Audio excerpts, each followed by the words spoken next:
કરાડા ગામે આવેલ ઘરફોડ કેમેરા ચોરી અને આરોપી કડોદરા પોલીસે ભેદ ઉકેલી આરોપીને ઝડપી પાડી કાયદેસરની કાર્યવાહી હાથ ધરી છે. તારીખ 1ના રોજ રાત્રિ દરમિયાન તસ્કરો ઠંડીના ઉગાડા લેતા ઘરમાં ઘૂસી ગયા અને ક્રોનનો કેમેરો લઈ તસ્કરો ફરાર થઈ ગયા હતા. કડોદરા નજીક આવેલા કરાડા ગામે 1 તારીખના રોજ રાત્રે ઘરમાંથી ઘરફોડ ચોરી કરી 1.95 લાખનો કેમેરો લઈ તસ્કરો ફરાર થઈ ગયા હતા.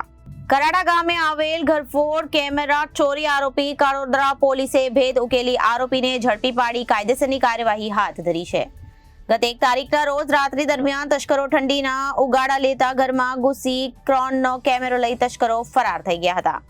કડોદરા નજીક આવેલા કરાડા ગામે 1 તારીખના રોજ રાત્રિના એક ઘરમાંથી ઘરફોડ ચોરી કરી ચોરો પલાયન થઈ ગયા હતા અને 1.95 લાખનો કેમેરો લઈ ફરાર થઈ ગયા હતા.